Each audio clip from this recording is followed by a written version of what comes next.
This episode of Marijuana Today Daily is brought to you by our friends over at ease.com, California's top one-stop website for legal marijuana delivery, as well as an option for the same in Portland, Oregon. Ease is also now a national provider of hemp-derived CBD products over at easewellness.com, with ease spelled E-A-Z-E.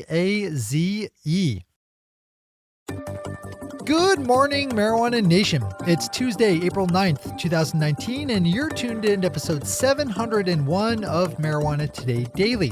I'm your host, Shay Gunther, and I'll be walking you through today's marijuana news and headlines. As always, we have a full and busy day of cannabis news in our hands, so let's jump right into it.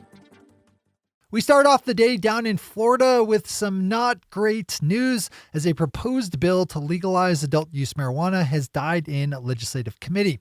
House Bill 1117 was introduced back in February by state reps Carlos Guillermo Smith and Michael Greco, and would have set up a taxed and regulated adult use sales system. Unfortunately for the citizens of Florida, the legalization bill was just voted down in a judiciary subcommittee. On Sunday, the British National Police Chiefs Council announced that police in the UK now have the discretion to let people caught with small amounts of marijuana go without any kind of consequence. The UK has been going through a lot of national soul searching as of late on the matter of medical marijuana, a process that it is still very much working through, so it's nice to see an advancement like Sunday's come about, even as imperfect as the policy is.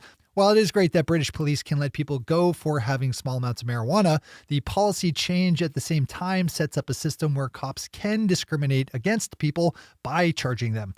The next step obviously needs to be to stop busting people entirely for cannabis. Still, good news here.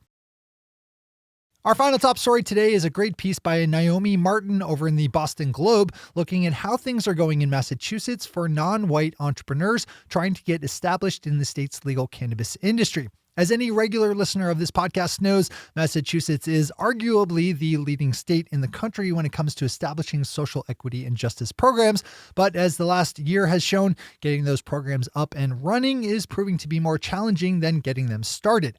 According to Naomi's story, which I would highly recommend you read, there was only a 2-week window open last April for people to apply to the state's Economic Empowerment Priority Review Program, which was to help non-white entrepreneurs get a foothold in legal cannabis business. 123 applications to the program were submitted last year, but as of today, just 5 program participants have been able to submit applications for actual license, and none have opened up shop yet. Commission member Shalene Title, the main driver of the state's social equity programs and an on-hiatus regular on our weekly show Marijuana Today, pressed late last week to reopen the application window, but there is some disagreement within the commission over its ability to do so. Again, I'd give this one a read if I were you, as it's pretty layered with complexity. Those are our top stories for today. It's time for Marijuana Today Daily Headlines Blitz. Before we blitz out in headlines, let's quickly thank our sponsor, ease.com, California's top one-stop website for legal marijuana delivery, and now a national provider of hemp-derived CBD products over at easewellness.com. Save 30% off the cost of select items today from Kiva over at Ease's Daily Deals. Just fill up your basket with those Kiva items and use the discount code SWEET to save 30%. And while you're doing that, you can peruse Ease's extensive menu of other legal cannabis products like flower, pre-rolls, topicals, tinctures, edibles, drops, capsules, tablets, concentrates, vaporizers, vape cartridges, and all the cannabis accessories one could need. Thanks everyone at Ease for supporting today's news. All right, time for the Blitz. Yesterday in Connecticut, state lawmakers voted in the House Judiciary Committee by a vote of 21-19 in favor of a bill setting up a taxed and regulated adult use sales system. The bill would make cannabis legal to people ages 21 years of age and up, and most notably would not allow for home grow, though an expungement process for small-time possession charges is written into the bill. The legislation now heads over to the State Finance Committee. The Associated Press is reporting that a gubernatorial candidate in Kentucky called yesterday for the decriminalization of small amounts of marijuana. Democratic candidate Adam Edlin announced yesterday a proposed plan to decriminalize a half ounce of marijuana and less, a step he said would save the state $15 million a year.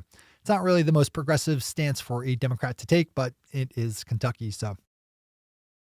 Marijuana Business Daily is an interesting story up about a shift in governmental policy in Canada that I think is a nice overall indicator of how quickly society is shedding historic stigmas associated with marijuana. According to Marijuana Business Daily's Matt Lamers, legal marijuana businesses in the Canadian province of British Columbia are now able to tap into a governmental program aimed at helping farmers and agricultural businesses. The Canadian Agricultural Partnership is a $3 billion Canadian or $2.2 billion US program that is available nationwide, though not every province is allowing cannabis cultivators to apply. British Columbia is, though, and is offering up its cannabis farmers access to funds to pay for things like sustainability and product tracking upgrades. Pop over for the full read on this one. The number of registered medical marijuana patients in the state of New Mexico now stands at just over 70,000 people, up from 50,954 just a year ago. New Mexico recently bumped up the number of plants that licensed cultivators are able to grow from 450 to 2,500, which will certainly help ensure a healthy range of options for New Mexico patients in the months and years ahead. Jumping back up to Canada for a headline, we have the Canadian Press reporting on an impending lawsuit to be filed aimed at changing the nation's laws around driving under the influence of marijuana. Nova Scotia resident Michelle Gray was pulled over by the police back in January and given a roadside saliva test for marijuana after she told police that she was a medical marijuana patient due to living with multiple sclerosis. That test came up positive, which led to Miss Gray being arrested, even though she passed the test for alcohol impairment flawlessly. She also passed an extensive series of tests administered at the police station. That didn't matter in the end, though, as Miss Gray's car was still impounded with a $400 bill and her driver's license suspended for a week. We've covered this general storyline for as long as we've been a podcast, so regular listeners should know that there does not exist a test that can actually quantify how impaired a person is on cannabis. So I wish Miss Gray the best of luck in her pursuit of justice and evidence-based laws. Leafly's David Bienenstock has a really insightful look at how marijuana legalization and a desire to end the war on drugs helped kick off the political fortunes of Democratic presidential candidate Beto O'Rourke. Mr. O'Rourke first got involved in politics as a member of the El Paso, Texas City Council, and in 2009 passed a resolution calling for the end of the war on marijuana and a debate on the war on drugs in general. That resolution was later voted down after a conservative Democratic congressman started flexing some prohibitionary muscle. That congressman, Sylvester Reyes, was later defeated by O'Rourke, who was not happy about the interference with his local resolution. Another good read that I'd pop open. And finally for today, the Associated Press is back with a look at how things are progressing in Oregon for a push to export legal cannabis to other states with progressive marijuana laws. I should drop a quick disclosure on this one, as Adam Smith, executive director of the Craft Cannabis Alliance, is not only one of the main drivers behind this initiative, but is also a regular on our weekly podcast, Marijuana Today. The AP's story looks at a proposed bill in the state Senate that would give Oregon's governor the ability to enter into export-import agreements with other states for legal cannabis. The bill does stipulate that it would only go into effect once the federal government lifts its current prohibition on interstate cannabis commerce. Those are the headlines and news for the day. I'll be back with you again tomorrow morning with another information-packed episode of Marijuana Today Daily. But in the meantime, if you have any stories to share or feedback to give, zip us an email to headlines@mjtodaydaily.com. And while you're clicking around the interwebs, swing over to our Twitter account at mjtodaydaily. Visit our website at mjtodaydaily.com to find links to all the news we cover. Thanks to our sponsor, Ease, and to all of our awesome patron listeners for the support that makes this show possible. To join the illustrious ranks of the patron listeners yourself, swing over to our website at mjtodaydaily.com and click on that big blue button at the top of the page that says Become a Patron. I'm your host, Shay Gunther. Thanks for tuning in, starting your day with marijuana today.